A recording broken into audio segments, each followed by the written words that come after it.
Hello, everybody, and welcome back to Only Stupid Answers. This is the show where we talk about movies, TV shows, comic books, missions that may or may not be impossible if we choose to accept it. I'm your host, DJ Wooldridge. With me, as always, is Roxy Stryer. Good morning, Roxy. Good morning, DJ. Are you excited to talk about Mission Impossible, The Final Reckoning? I am, as long as you loved it as much as I did. Well, we'll find out together. Stay tuned. But before we get into that, I'm going to read some comments from our previous video. What was this video about? This video was about Thunderbolts. That's the movie we talked about. And of course, Roxy, you're going to be shocked because you and I had a little detour about whether I consider Deadpool and Wolverine a movie. Spoilers, I don't. And then, or at least that was the argument I was trying to make. And some of the comments were very supportive of that. Oh, good. Some of them were a lot less, like, shockingly, like, people took it personally. But let's read some of the comments. Knees of Bees 1989 says, I would say that the top three, their top three Marvel movies since Endgame are No Way Home, Deadpool, Wolverine, and Thunderbolts.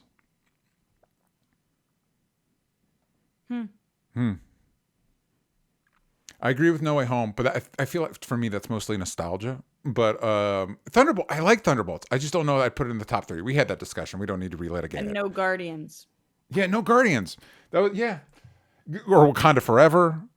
Anyway, Robert Goyette 5863 says, I figured they were going to put Bucky and Yelena together, so Bob and her strikes me as better and more age appropriate.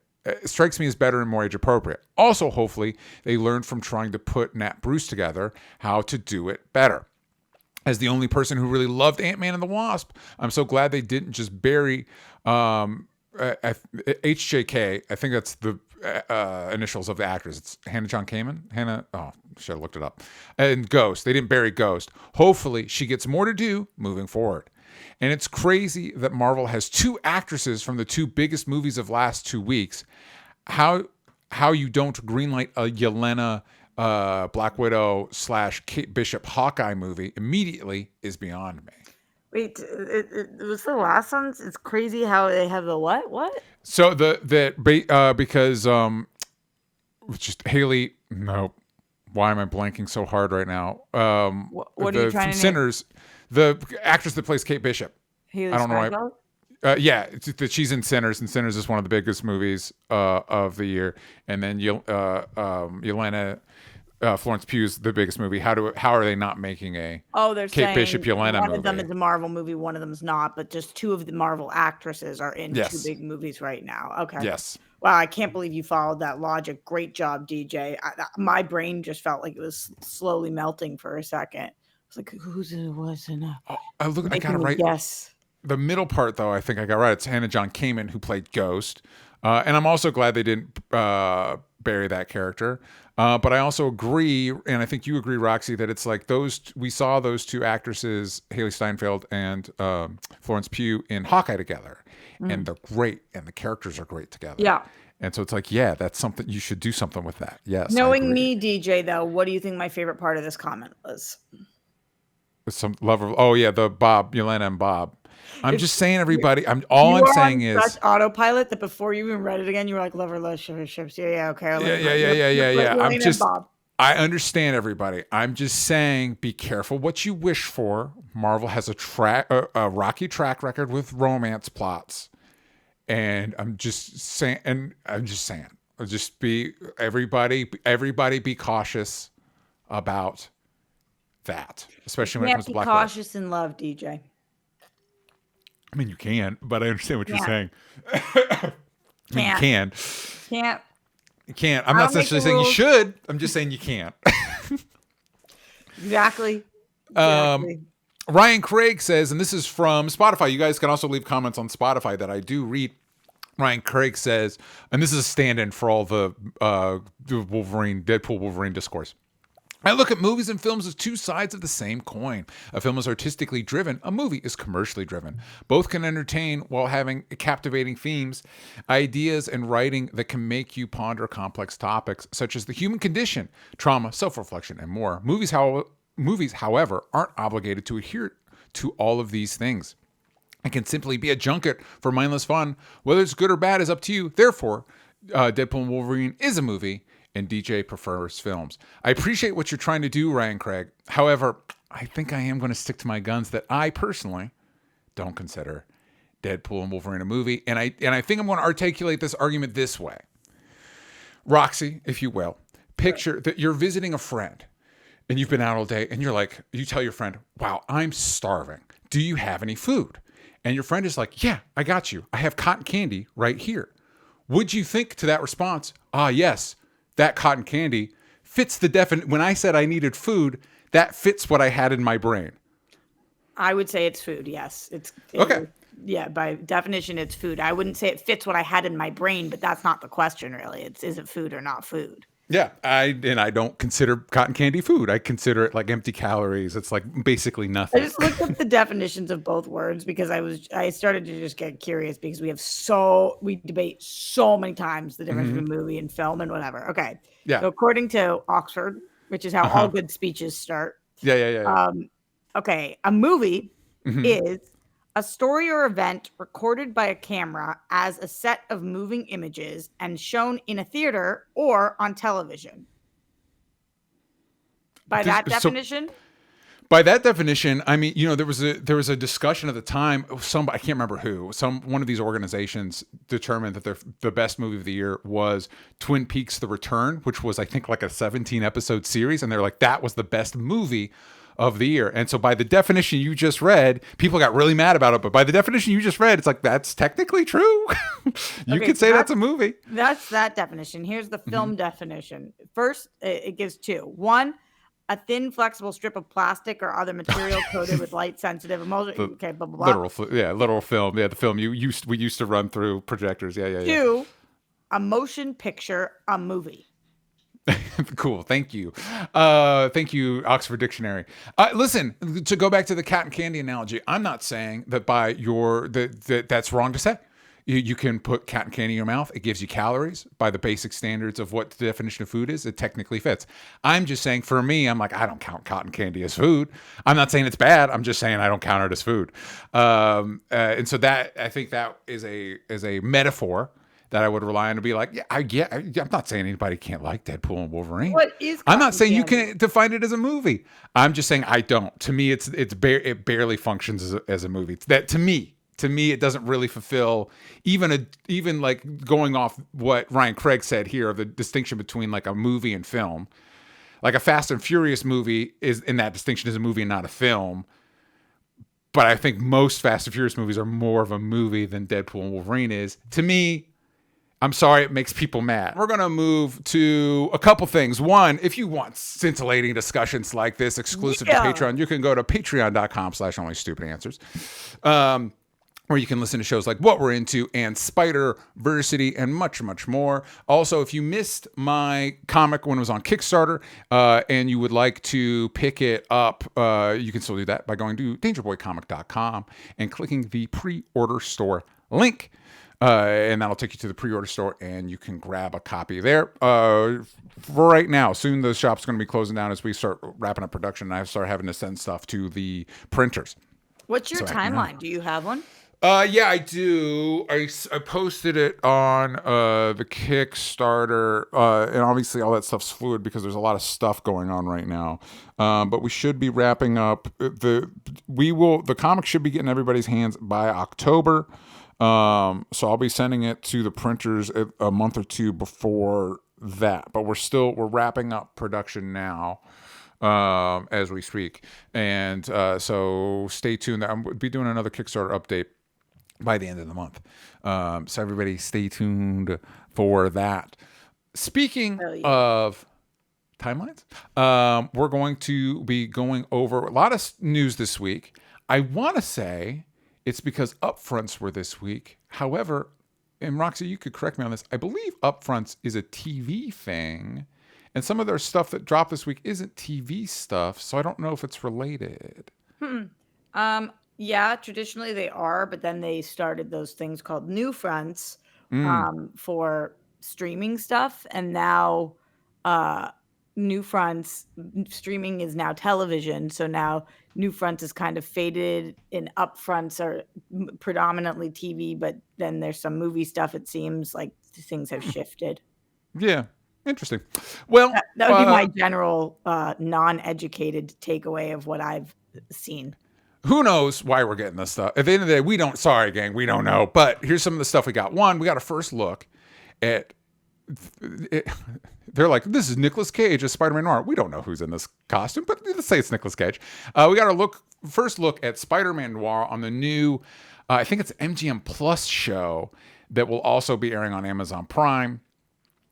And man, what a weird time to be alive that we're getting a Spider-Man Noir TV show starring Nicolas Cage. That's a thing that's happening. And this is what do you think? Have you seen this, Roxy? Is this your first time looking at this? Yeah, no, I've seen this. Like you said, MGM, and then the next day on Amazon. So I think MGM will still be one of those services that a single person that I know has, because it's the next day on Amazon. There was that MGM, isn't that show From? Is it called From? Yeah, is MGM? It's the one everybody talks about that I feel so bad that I haven't seen, because it's supposed to be one of the best shows on television, but I cannot get a service for one show. Yeah, I was also wondering if that ends up being on, because isn't MGM owned by Amazon? Why don't they just put MGM Plus on whatever? Is that anyway? True? I think Amazon brought MGM. I can't even remember all the mergers that have happened. There'll be more. Anyway, so do you think so?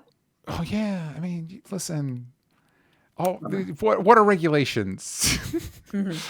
What? Who cares? Let's everybody merge. Let's have nobody have a job, and all the companies will be merged. And then once all the rich people have all the money in the world, they'll fly themselves off to Mars. Anyway, Roxy, what do you think about what do you think about Spider-Man Noir?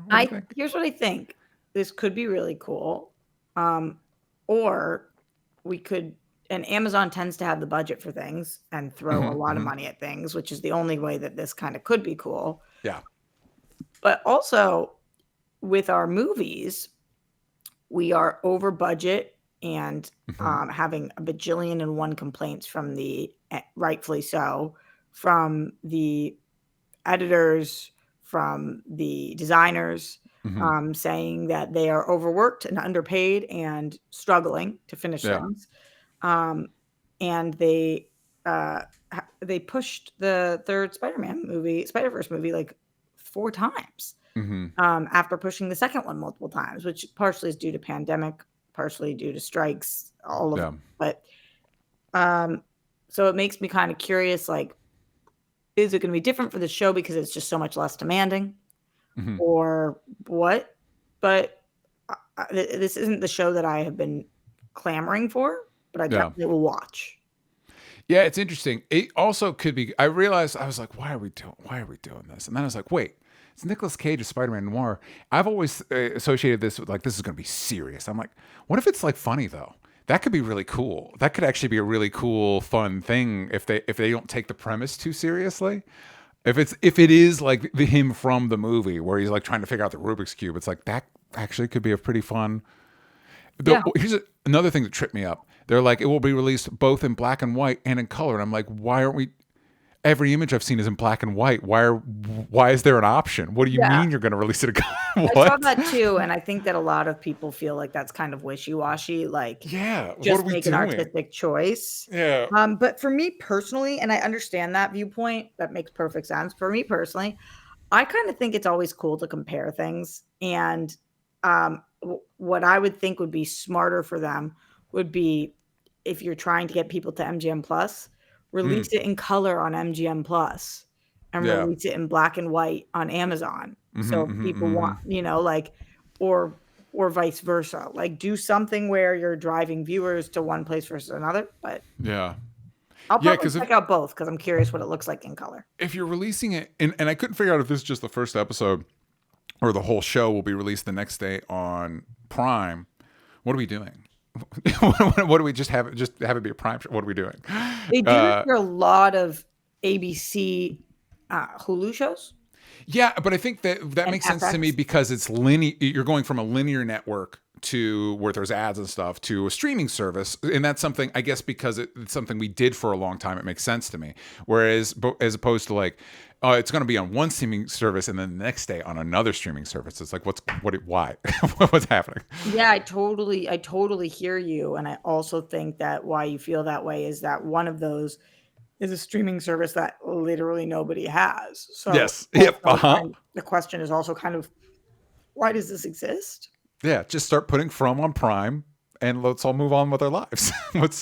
Yeah, especially because I really want to watch that show, but the barrier to entry is just too high, and I think MGM Plus is only like $6 a month, but it's one show. Well, and yeah, to your point, I think like AMC Plus is a similar price, and for that you get Shudder, and they added some other stuff that I just saw. You get all this stuff, and there's a few shows on it that are good, and you get like IFC and stuff like that. It's like, do I have AMC Plus? No, man, I have it when Interview with a Vampire comes back. I'll get it then. For that, however long that's on the air. You just did American Werewolf in London, crossed over. No, there's a comic. There was a comic called American Vampire, and that's what happened in my brain. Because actually, thematically, they're actually pretty similar. But yeah, is that true? They deal with stuff that is similar. The difference between European vampires and American vampires. Whatever. It's Interview with a Vampire. It's a really good show. Roxy would really like it, and I think it was on Max or Netflix for a minute. She should check out the first season because it's real good. Interview with a Vampire. Love, Shipper Ships. You'd like it a lot. I hear from everybody that I would love it. I didn't like the movie, and so it show's better. I totally get what you're saying about the movie. Show's way better. I hear that, and I watched the pilot when it first came out, and I clearly don't remember it because I remember it being kind of tame. And then Dorina was talking to me about it, and she was like, "What? There's like a lot of sex and stuff in it." I was like, "No, not what I saw." I'm trying to remember if there's a lot of sex and stuff in the pilot. I don't remember now. It's been 2 seasons. I just sounded like a 14-year-old girl. There's a lot of sex and stuff in it. But there's so much sex in it. Oh my goodness. Look out. They're going to make that illegal soon. Sorry, everybody. No, don't make stuff political. All right. We're going to go over to that was a sneak peek. We're going to go to a trailer. First of the trailers we're going to talk about is from Marvel. It's the new Ironheart show following Riri Williams, who appeared in Wakanda Forever. And they really want you to know Ryan Coogler is a producer on this movie. It's guys, Ryan Coogler's on this one. Remember, you all know Sinners, but he's doing real big, doing good right now. That guy is making this. It's not just his name's on it. All right, he's a big part of it. It is the only selling point for this show at this, moment. Is that how you feel? Like that's really the only thing that's. Here's the problem. There's so many problems. Number one, they've done quite literally nothing to get me excited for the show or anybody else, I feel. Number two, they dropped their trailer on the same day that they knew Superman's trailer was dropping. Oops. It wasn't a surprise Superman trailer. Yeah. It was an announced Superman trailer. Yeah. I think even if they announced after you push your trailer. Number three, they've taken a character that mainstream audiences don't know about. Mm-hmm. They have waited until 1 month before to show us anything to try to get us excited. And so is it really the only reason? No. Obviously, there's the cast. There's the fact that this is a Marvel show. There's the Disney Plus access that I already have. Yeah. But produced by Ryan Coogler, I get why they're leaning into it so much because he's a hot name right now. He's been a hot name for years, but he's even hotter right now. Yeah. And they're having a hard time finding their audience for this show, and the show hasn't even started. Yeah, and I think we have hold on. We have Discord comments. Yeah, we do. Mike Joyce, who's also in the chat. Hey, Mike. Do you think Marvel is burying Ironheart? It sounds like they had a lot of problems. I don't know that I heard Ironheart having unique problems to every other Marvel production in the past 5 years. But I'm not tuned into all of that. So it sounds to me, Roxy, like you do kind of feel like they're trying to bury it. I unfortunately, it's the vibe I'm getting, but I don't even know if that's intentional or not. If it's not intentional, they just don't care about this property enough. And Yeah. that's a bummer. Because I do. when it was announced, I actually was excited for the show. Yeah, I don't have, as a comic reader, Riri doesn't move the needle for me. I will say I did like this trailer. It opens with a sequence where she is introduced to like a test. Like she has to defuse this thing, and she's like, forget that. She's like in an elevator, and she's like, I'm not going to bother doing that. So she hotwires the elevator to escape, and I'm like, that I liked her in Wakanda Forever. That's a good introduction. Anthony Ramos plays a character from the comics called the Hood, and I like Anthony Ramos. The Hood could be cool, and this makes me think like, oh, this could be a cool take on the Hood. I have no clue. I just looked it up just now, hoping IMDb would tell me. Alden Ehrenreich is in it. I don't know playing who. He seems to be kind of like her man in the chair. I like Alden Ehrenreich a lot. I think he's a really talented boy. Yeah, the cast it's got a really good cast. And I'm with you, DJ, that opening scene, I saw a lot of jokes online that it was like an opening scene for a Saw movie, which yeah. yeah, I see that. Yeah. is hysterical. But I think it very clearly, very quickly shows us more about her character in case anybody doesn't know anything about her character. And thinking outside the box is literally what she's doing here. So yeah. I thought that was cool. I actually didn't have issues with the trailer. Yeah, it was a good trailer, but I think you're right. I do. Here's the thing. I think that's going to be a problem with the show. Here's my prediction for the show. I think this is a show that's going to be at least good. It's a show that I'm probably going to like because the elements, even though I don't really care about Ironheart, it's like we're dealing with so you see a little bit of it in the trailer, but people that aren't familiar, the Hood, Anthony Ramos' character is a magic base. So it's like we got tech versus magic. That could be interesting. It's a show that's probably going to be at least good. It's a show that I'm probably going to like, and it's a show that's probably not going to quote unquote do well because it's probably expensive as fuck. It's probably way more expensive than it needs to be or should be. Just if you look at the armor scenes, it's like what? Yeah, again, like why are we spending all this money on these streaming shows, guys? Like, come on. And so we're probably going to hear a lot of hand wringing about how it's actually a failure just because it cost $1 billion or however much these shows have started to cost. That's going to be my prediction for the show. And then we may, if they eventually do Young Avengers, Champions, whatever the thing is they're going to do, we'll probably see Riri again in that. But that'll be the extent of it, would be my prediction. Do you think that how well this performs it dictates how much we're going to get of her in the future? No, I don't. That's a good question, just in general, in that we keep introducing these characters and then they vanish off the face of the earth. Like even ones that are hit, like Haley Steinfeld as Kate Bishop. Was well received. Haley Steinfeld is a star. Have we seen other? She was in the post-credit scene of the Marvels, and it's like what. She'll probably be in one of them, Secret Wars Doomsday, one of them. So I think we have a structural issue in entertainment. The fact that how well somebody is received does not in any way, shape, or form dictate how often we see them. That's weird. Yeah. It's weird. Like it's weird that like after Shang-Chi, everybody was like, oh, we would love to see a second one of these. We love Simu Liu. This is awesome. And then it was like, oh, but we had other plans already, and we didn't actually plan on following through with any of the things that we were doing there. And then it's the same thing here. So it is a little bit harder to like express how interested you are in something, knowing that they already have their plan, and that if Riri's in it, she's in it, even if no matter how we feel. It doesn't matter how well Miss Marvel is received.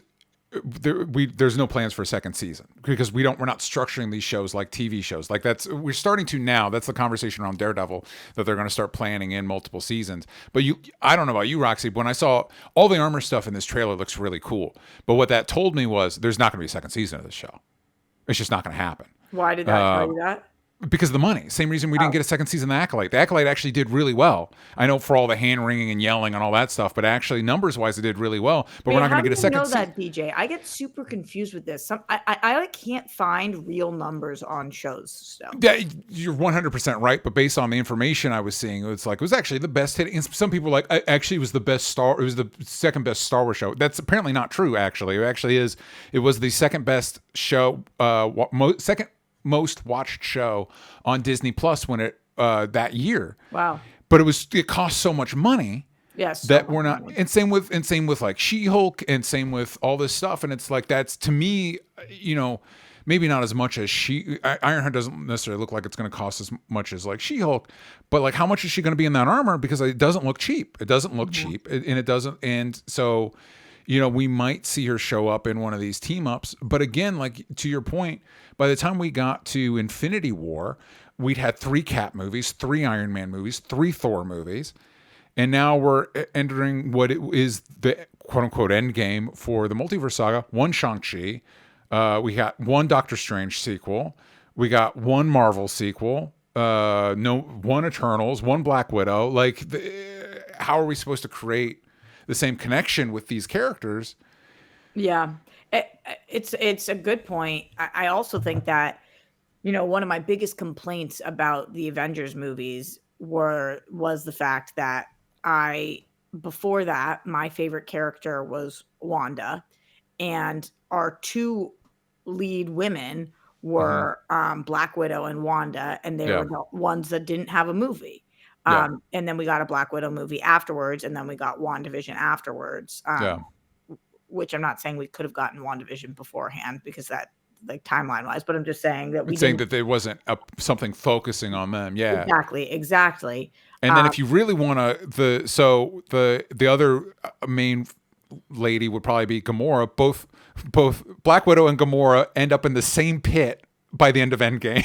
yeah. And then I liked, just because I thought Wanda made a compelling antagonist in Multiverse of Madness, but she also ends up on a pile of rocks by the time she gets her. Right, right. But the point that I'm trying to make is that, like, it does change how invested you are in a character, how much you know about them, how much time you spend with them going into Hmm. your big team up movies. Yeah. And when we don't get to have, like we did with Iron Man, with Thor, with Cap, or Yeah. when we don't get to have these solo movies or trilogies, see, like these movies where we are diving in deep, then the impact of the big team up movies is not the same.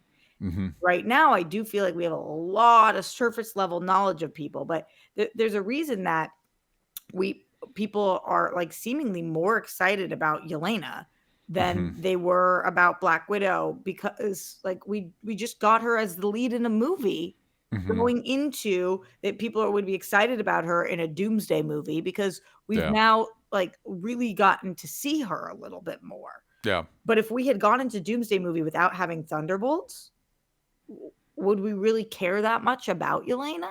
Yeah, definitely not. I think we still would just because Florence Pugh, Right, right. but I do think you're right in that the because of Thunderbolts has helped position her as like one of the crown jewels. Like she's one of the ones. But I do think, like again, if we'd had something more with Haley Steinfeld, I think Kate Bishop would be up there too.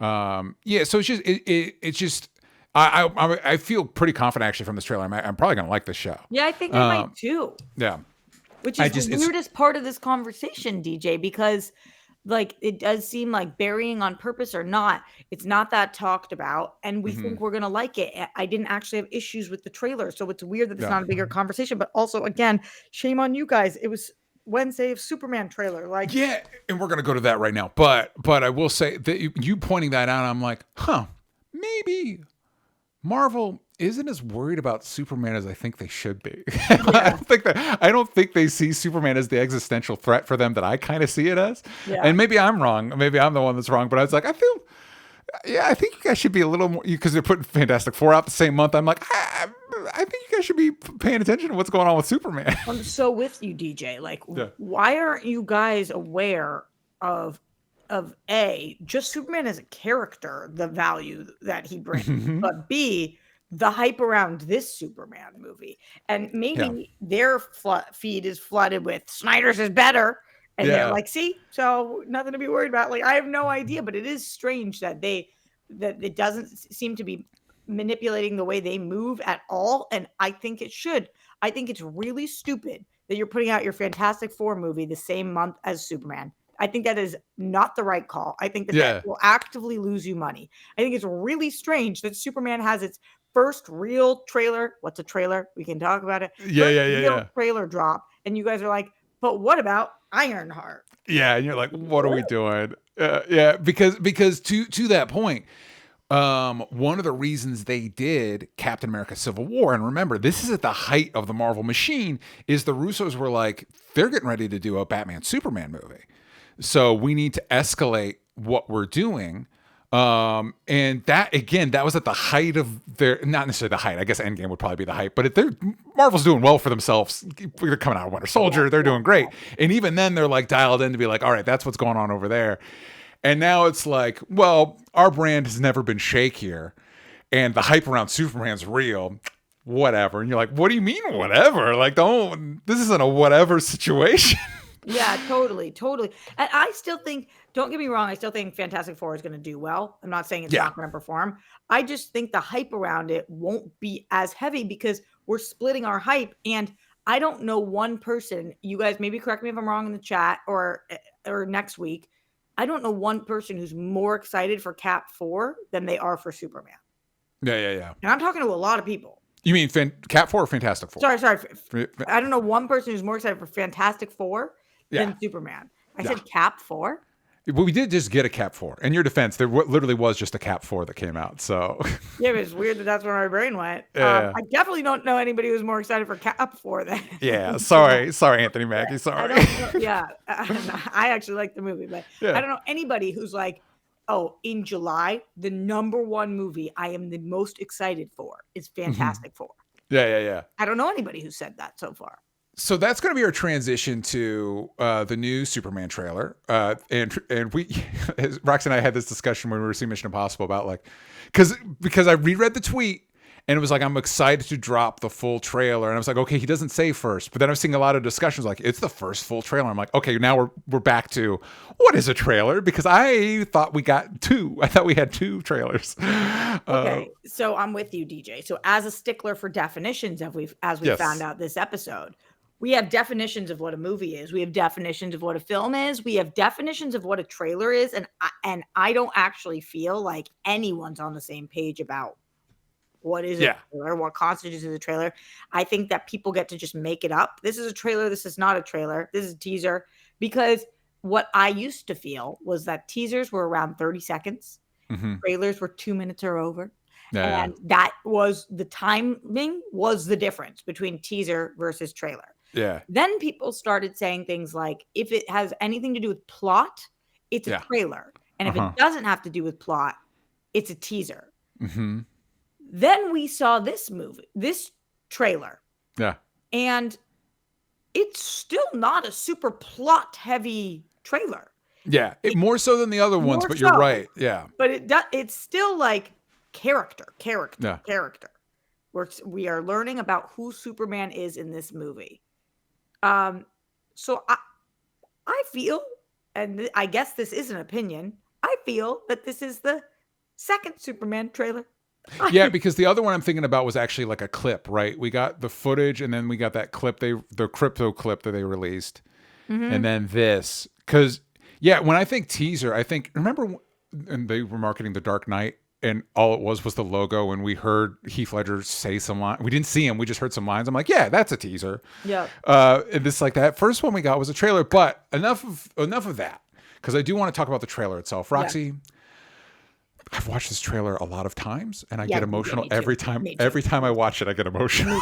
Me too. DJ, me too. And I think that that's what overshadows the rest of the conversations that we're having about everything. It's going to overshadow what I'm thinking about with Ironheart. It's going to overshadow what I'm thinking about with Fantastic Four. It's going to overshadow what I'm thinking about with properties that it shouldn't even, like Andor or whatever. Like I am so obsessed with this trailer.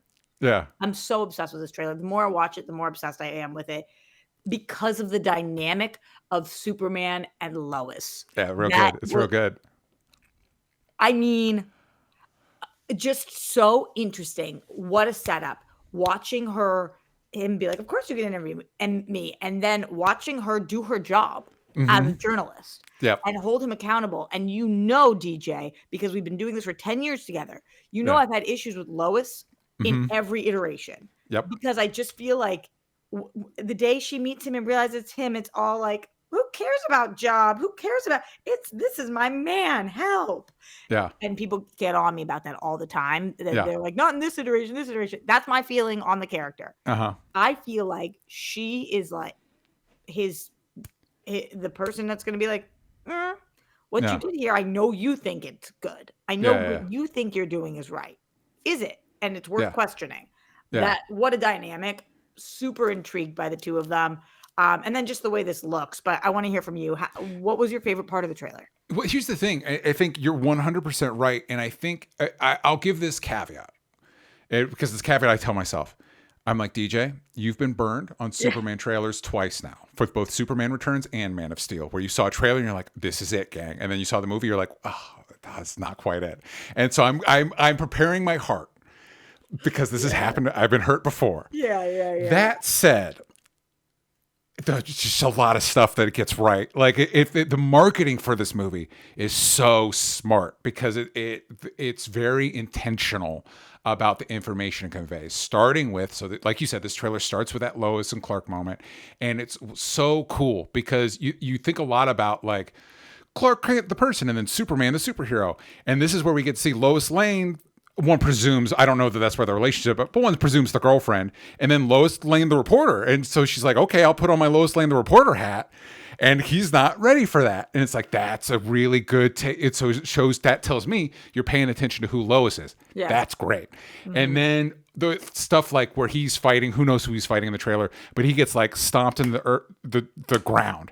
And like a random guy comes up and is like, oh, Superman. And he comes, helps him out. I'm like, that's so great because that tells you what that conveys. He doesn't need that person to help him, but what that conveys is what Superman brings out of people. Yeah. That's what Superman brings out, this like, let's help. Oh, that's so good. Yeah. And then when they announced who's playing Mom, Pa Kent, I'm like, not that the guy who playing Pa Kent is a character actor that's been in the industry for a long time, but it's not like Kevin Costner, you know what I mean? Like, and then you see him like, no, that's actually such a good choice because the Kents aren't anybody. They're not. They're just two decent people that found this kid and raised him to be decent. That's what makes them cool. And it's like, oh my God, this movie gets it. This movie understands it. Exact way, DJ. Like immediately you think that you want to do some like crazy casting with them because it's such a great opportunity, but it's so cool to just see actors that are really great at their job get roles because they're perfect for the role. When she's like, oh, I cleaned your boots, I'm going to get them for you. You're like, yeah, this is it. We forgetting it, everybody. We have a question from the Discord. This is from Leonard Kim, also in the chat. Hello. Do you think Superman might have too many characters involved and introduced in the movie? Feels like there are a bunch of important characters in the movie that might overshadow Superman. I think Jake Hefner echoed this. Oh, yeah, the Superman trailer was really cool, but do you think James Gunn might be trying to do too much right out of the gate? There does seem to be a lot going on. Roxy, do you have this concern? I have no reason to believe there's too many characters in this. Yeah. No trailer has focused on anybody outside of our big three, which makes me think that this is a world populated by a lot of superheroes and villains. Yep. And this is a movie that is focusing on Superman, Lois, and Lex.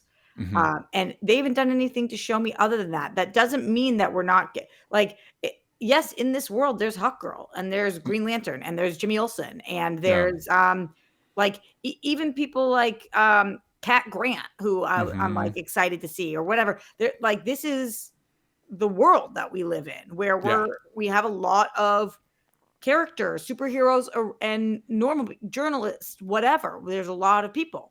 It would be really weird for them to have not world built for the start of a DC universe. Yeah. So I'm not out here thinking that our focus is going to be like, we've got to do intros to each character and everybody. We've got to fully understand them. This is the world. Here's who's in it. And then we have years to explore. So I like that. I like seeing a bunch of different people. I think obviously we're going to get more time with some than other. Isabella Merced right now is a massive star. And we have seen Hawkgirl in every trailer. Yep. And I am excited to see Hawkgirl. And I also think the last iteration of Hawkgirl that DC did not work for people. Which would have been Legends of Tomorrow? Yeah, with Sierra Renee, who I thought was Yeah. amazing, but people were like, this character didn't work. She got killed off almost immediately. And then we had Yeah. Hawk Girl also in was it Minka Kelly? Hmm? No. And we had Dove in Titans, which I think might Oh have yeah, been yeah, yeah. We had yeah, but we had Hawkman and Black Hawkman. Yeah, Adam. yeah, yeah, yep, yep. The Hawk Yeah. people Yeah. have not been working for people in every Yes. iteration that we've done so far. That's what it seems. But she is a star, so she should get some screen time. We also have Nathan Fillion, so like we know that that's going to be he's going to get a little bit of a bigger role. I don't know why people are so like thinking this is fully loaded. We have Supergirl. She's in this universe. Yeah. Do you think we're going to spend like an hour and a half with her? No. I do think as I try to think about like, okay, DJ, your hopes are getting pretty high for this one. How can it hurt you? And I was like, there's a lot. There does look to be a lot. But I agree with you, Roxy, that I think it's about how you juggle it. And I do think, I mean, technically this is a different thing, but Suicide Squad had a lot of characters. You know what I mean? And that's an ensemble movie, so it's different. Yeah. I also kind of think there's a reason that this trailer is more plot focused, but isn't really. The impression I'm getting is I kind of don't think this is a plot forward movie. I kind of think this is going to be more of a character thing about Superman, and just kind of like his day-to-day situations that he deals with that happen to be really crazy. So like we see this guy in this huge armor that is, I believe, original to this movie, but we already know his name is the Hammer of Barovia. I don't think we're going to get a subplot about the Hammer of Barovia. You know what I mean? I think he's going to be a guy that Superman fights because that's part of Superman's day-to-day is dealing with this stuff. I feel, again, I'm trying real hard to be cautious about my optimism, but yeah, I really like James Gunn's DC output, Suicide Squad and Peacemaker. This seems like a very, he talked about, I think the movie's coming out on the anniversary, his dad's birthday, whose dad passed. The crypto is kind of inspired by his dog. I feel like he's connecting with us on a very personal level and on an artistic level. I think that's a good thing to do. And as somebody that was kind of worried because James Gunn's Superman's not Star-Lord, I was kind of worried about that. This is like, nah, this is Superman. Like this is as far. Oh, dude, when he's flying up and he's like, big guy. I'm assuming he's talking to the kaiju, but it's like big guy, eyes up here, and it's like, oh my god, it's Superman. Right now, I see no evidence to be worried. Yeah. Other than I've been burned before. Did you see the one part where Superman gets hit in the head with a can, and in the last version he like has a little eye flinch, and then in this he doesn't, and people were like, what does that mean? And I'm like, see, this is the kind of speculation that DC needs right now. They need us pausing things to look at them because we're so invested. The ball is in their court. If this absolutely annihilates, like we are, in the way that I didn't use this for Thunderbolts, even though I really like Thunderbolts, when people are like, we're back. It's like, what? MCU had a lot of big movies. Like, then DC is truly, truly back. If this if this does well, because of the world building aspect, because it is interesting that you mentioned this isn't an ensemble movie, which is true. That's fact. It's Superman. It's not an ensemble movie, but it is the first in this universe of world. But I know Peacemaker, but whatever. I know what you're talking about. Yeah, we're not making an ensemble, but we are making a world. Yeah.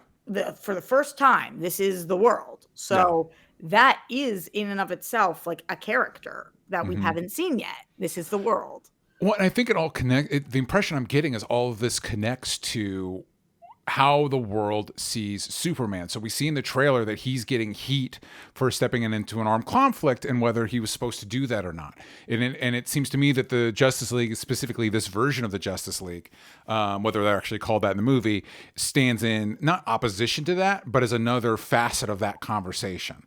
Meanwhile, like I was also kind of wondering, like, how does Metamorpho fit in this movie? But now we've seen Superman in this like glass cell in a couple trailers. This one we see Metamorpho's with him and his hand's kryptonite. kryptonite, which is like, that's a good use of Metamorpho, because Metamorpho can change into any element. So he's done that in the comics. And I can already see the story playing out where Metamorpho is like, well, I'm a freaky monster that nobody likes. And Superman's like, no, but you could be a hero. And it's like, yeah, that's what I want to see Superman doing in Superman movies. And yes, DJ, on that point, to the first thing that you said, which I think is so brilliant about this, and I wonder how audiences are going to receive this, but when Lois is interviewing him and is like, did you run it by the president? And he's like, no, because I wasn't doing this on behalf of the United States. Yeah. I'm doing this for the world. As me. I'm just doing what I think is right. Like I'm not a representative of this nation, because he is, I feel like a lot of Superman is very, we have a lot of like rah America. No. And that to me is not really what an alien would care about. Like this is a planet and it's a different planet than his, but he's now taken it on as his own planet. And so whatever is best for this planet and people and humans and life. And I think that is such a valuable lesson right now, as we seem to be so nationalistic, not me and you, but like societies generally. Right now. And like it doesn't make sense. We are, when people say one nation, people say when our Constitution, when our songs, when everybody, one nation under God, what do you mean? Yeah. Because if you believe in God, which I don't, and again, this is like kind of out there right now, but I think it's relevant to Superman because then it's not one nation under God. If you believe in God, it's one world under God. It's one universe, one galaxy. And so I really like a Superman who puts life first, not country first. Well, because if you think about it, if you had the ability to just step in and people could get hurt and be like, no, that's not going to happen right now. You do that. And then it's like, and then whatever, we could go off on this whole thing. We'll have a whole opportunity to talk about this movie when it comes out. I think what Roxy and I are communicating is all signs are go. Like things like this is looking good. Everybody's looking good. The last thing I'll mention, I've seen a bunch of headlights of like, why does Superman appear so weak in the Superman trailer? And it's like, oh my fucking God. My whole life I've been told Superman's not interesting because nothing hurts him. How annoying is that? And now we're seeing a movie where it's like, yeah, we're going to throw threats at him that challenge how strong he is. And everybody's like, oh, why is he so weak now? It's like, good, God, pick a lane. God damn it. So annoying, DJ, and also not how I view the character that we're seeing. Nope. My first thought is not, wow, he seems so weak. Like, yes, somebody who cares about the planet and tries to save human life and is frustrated with the way that things are going and is able to be hurt. My first thought is not so weak. Like, what are we? There's a shot where the guy in black puts his head through concrete and Superman just looks annoyed. That doesn't read as weak to me. It just says the guy he's fighting is also strong. Like, yes, frustrated and all of the feelings, but weak was not one thing I saw. I saw so many people saying that, like, oh my God, he's so weak. And I was just like, first of all, you guys have complained forever. Yeah. Nothing can hurt him and he's not interesting. And now that he is interesting, he's weak. Yeah, it sucks. Mike, Leonard, in the chat, you can watch live at patreon.com/onlystupid-answers. Leonard Kim says, my hype is equal for both. And Mike Joyce says, feels like no one's excited for the MCU anymore. I don't know if that's true. I just don't think it's as bulletproof. The MCU is as bulletproof as I'm excited for the MCU, and I really liked Thunderbolts, and I actually liked Cap 4. Yeah. So I don't feel that way at all. I just think I have said it a million times. I know we got to move on, but reboot would get me excited. And like, it's just more of the same, and the choo-choo train continues to roll on. Yeah. I also think it helps that the Superman trailers have been purposefully seeming narrative for, like, the trailers themselves tell a story as opposed to here's some shots from the movie. And I think that's helping it. But it's okay that we don't have a lot of time because the movie we're about ready talking about is not out yet, so we can't do spoilers. And I don't know how much there is to say without spoilers because what we're going to be talking about is Mission Impossible: Final Reckoning. This movie is directed by Christopher McQuarrie and written by Eric Jendrison and Christopher McQuarrie. Our lives are the sum of our choices. Tom Cruise is Ethan Hunt in Mission Impossible: The Final Reckoning. Right now, as of this recording on Rotten Tomatoes, it has an 81%. Goddamn, everybody's in this movie, Roxy. Not only all the stars in this movie, I don't know, when I was sitting there, like, there's a random Russian character. I'm like, that guy, I just saw that. I've been watching Deadwood. That guy's on Deadwood. And then like every minor role is like a popular TV character actor. I'm like, oh my God, everybody in this movie's somebody. Everybody, I won't say like what scenes, but in the government, I was like, oh my, Yep. Crazy. Crazy. And I also don't know, if you go to IMDb, you can see the whole cast, but some of these people I didn't know were in it going in, so I'm going to avoid mentioning those people. But yeah, so Roxy, we got to see Mission Impossible: The Final Reckoning early. Spoiler free. What are your thoughts on it? I'm obsessed with this movie. And I don't know how you felt, DJ, about our screening, but I didn't think people were as into it as I was. So I was really excited when Rotten Tomatoes dropped and this had like an 86%, because based on our screening, I thought that this was going to be like 60s. Yeah. I don't know where it's at right now on Rotten Tomatoes. Do you know the answer to that? Let me see. I think it's still in the 80s. Okay. So I love this movie. Honestly, I don't know that I could have loved this movie more, because it has the best 2 action sequences ever. And for me, that is enough. On top of that, I liked a lot of the characters and the development. But to me, honestly, I went into this thinking, I'm hoping for something so fun and wild. And DJ, we sat next to each other, so I know you felt the same way I did, especially about the second action sequence. We were on the edge of our seats. Like, and I don't know that I should, as a viewer, want to feel like somebody's about to die in order to be excited. But I do feel that way. And my heart was pounding. So, I had to, was it this? Wait, yes, was it? Yes, was it? yes, Okay. yes. Yeah. So it's one of those from things. The trailer? Yeah, all this stuff is from the trailer. It's all stuff, but I don't know how, and I think they even showed parts of the sequence online, which is silly to me, but I hadn't seen any of it. Yeah, I haven't watched any trailers really, so my jaw was on the floor. I can't believe what we watched. Like, I can't believe this is a human. I'm actually not sure that he is.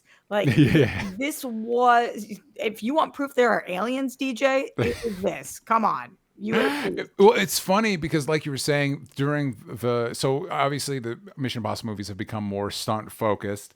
The climax is there's a huge stunt thing, and like you're talking about, Roxy, I had to stop and be like, DJ, if he died on set, you'd know about it. You're not going to find out that this actor died by watching this movie. Wouldn't that be crazy? He kept it under wraps the whole time. It is insane. And then there's another one that's less stunt focused, but it is incredibly well executed. I will say this. So I think I texted you this. So you guys can follow me on Letterboxd. As of right now, this movie, Mission Impossible: Final Reckoning, is near the top of the movies I've seen this year in 2025. On my Mission Impossible list, nearer the bottom. So it's a movie I liked. I thought it was really well executed. Those 2 sequences on their own are worth the price of admission for IMAX in and of themselves. Yeah. But as far as other Mission Impossible movies, I like the other ones better. And the reason why is they spend a lot of it's called The Final Reckoning. A lot of the talk around it is whether this is the last one. It feels structured to not necessarily be the last one, but the end of an era. And there's a little bit too much of like, hey, you remember the first movie? Hey, here's a callback to the first movie. Hey, do you remember this movie? Do you remember? It's like, yeah, man, I remember all of them. I remember. We don't need to keep revisiting them. And then a lot of like, Ethan, you're the only special. You're the specialist, most special. You're the only guy. Like literally, and this isn't a spoiler because this is a follow-up to Dead Reckoning. So the antagonist in Dead Reckoning is the same one here, which is this AI that they keep referring to as the anti-god. And it's like, I get it. You guys wanted Ethan's final battle to be with God. I understand. It feels a little overblown to me. All that said, the cast is fantastic. However you feel about Tom Cruise, he good in these movies. And there's a reason he's a fucking star. And they do a good job of giving all their characters moments to shine. And I will say, and we'll save this. So next week, for people that aren't watching, well, actually for everybody, next week on What We're Into on Patreon, we'll do our spoiler discussion.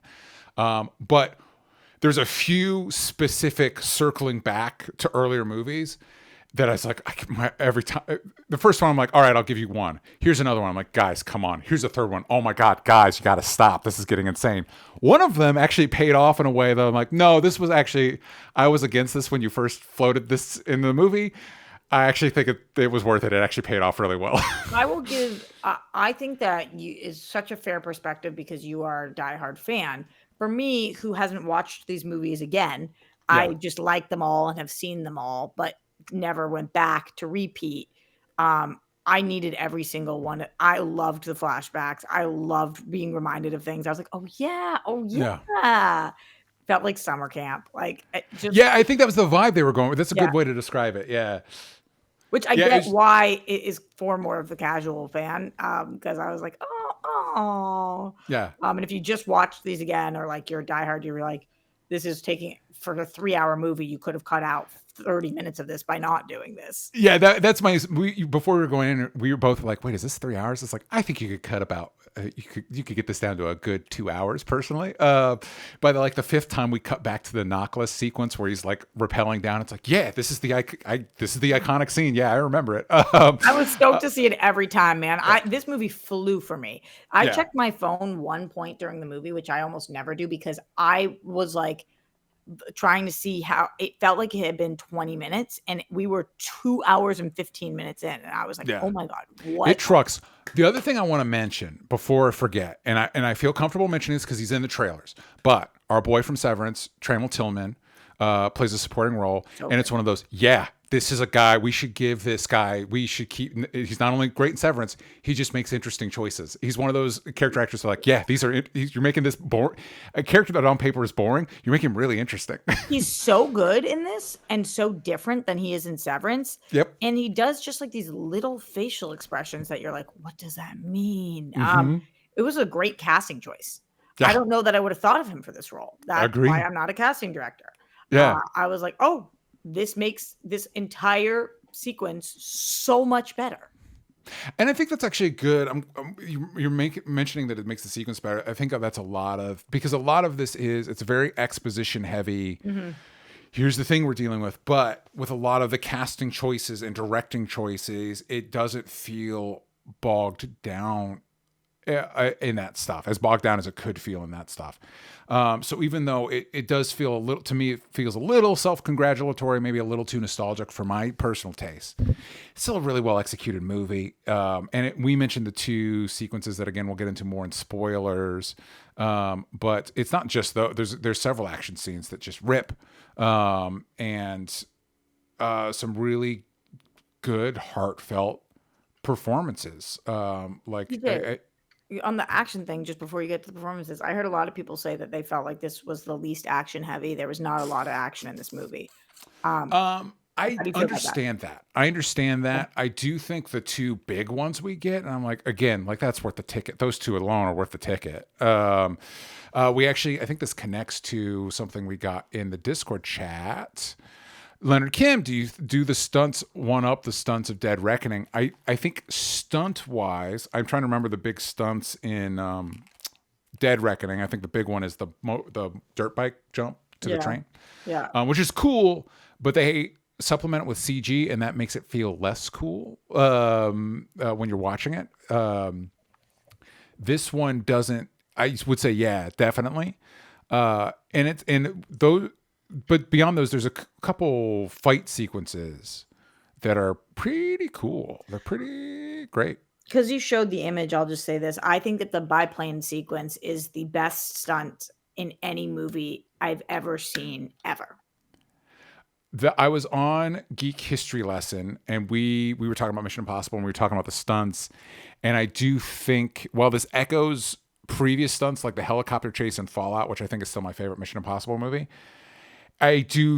there's no way if I were to have that conversation again, there's no way that this one isn't part of, like, is this the best? It certainly, watching it certainly felt like the craziest. Like, this feels fucking insane to me. I almost feel bad praising it because I don't want anybody to ever do anything like this ever again because they will don't do this to make a movie. Don't do it. Right, don't do it. But you did do it. I watched it and I could not look away. Like, Oh my imagine God. the person who goes to the bathroom right before this. I mean, Oh you my missed. God, what a mistake. Well, and what's funny too is I remember I was talking with a friend and I was like, biplanes? How do they? And it's like, no, it works in the movie. It makes sense within the context of the movie. It makes sense. It was so dope. To me, it was so dope. And usually I care so much more about story, but I was just like, I don't care. This is the coolest thing I've ever seen in my life. Well, to that point, I had this conversation on that episode. The specifically the back end of these Mission Impossible movies, the back several last few movies are made wrong. They come up with their stunts and then they figure out the movie around them. That's not how you make a good movie, but credit to everybody involved. I don't think there's a bad Mission Impossible. Yeah, me too. I think all of them are good. All of them are worth watching. I have my favorites, but I don't think there's one that I was like, oh, boo. I think they're all like really great. So props to that. Like, props to that team.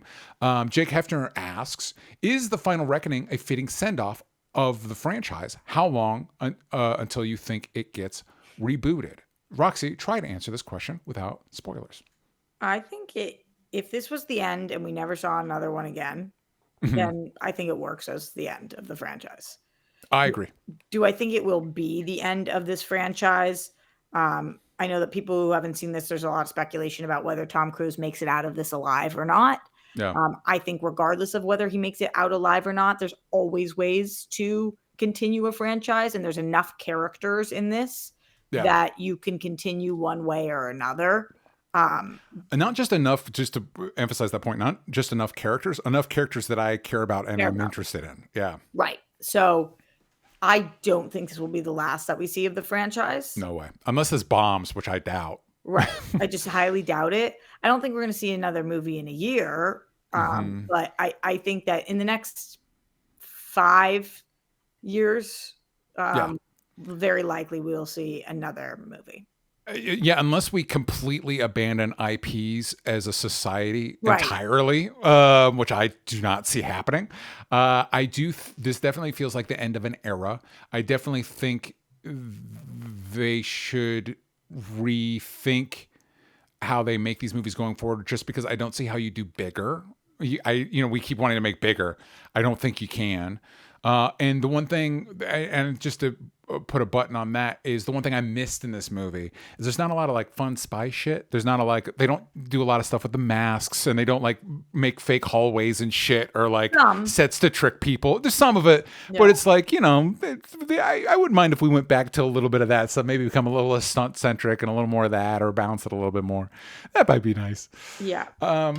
So those are spoiler-free thoughts on Mission Impossible Final Reckoning. God damn it. Let us know. Fantastic Four Cap 3 times. So this is our thoughts on Mission Impossible Fantastic Four, the Brave New World. Let us know what you think, if you're excited for the movie, in the comments. If you've seen it after it's come out, don't spoil it for people, but if you've seen it, let us know what you think. If you want to know our spoiler thoughts, you can check that out on What We're Into, which will be dropping next week. Roxy, where can the kids find what you're working on? You guys can find me everywhere at Roxy Stryer. You can find me at DJ Talks Trash. Go check out my personal channel. I've been doing more stuff with my Trash Talk show. I just had Andrew Sage on to talk about anarchism, and I just recorded an episode with Johnny Two Cellos talking about adult animation that I think it should be dropping around when this drops. I believe this is coming out Monday. That Wednesday it'll be coming out, so stay tuned for that. And DangerBoyComic.com and Patreon.com/OnlyStupidAnswers. And you can find us at Only Stupid Answers every place that matters. But on Blue Sky, keep the vowels in stupid. Nailed it. We'll see y'all next time. Bye, everybody.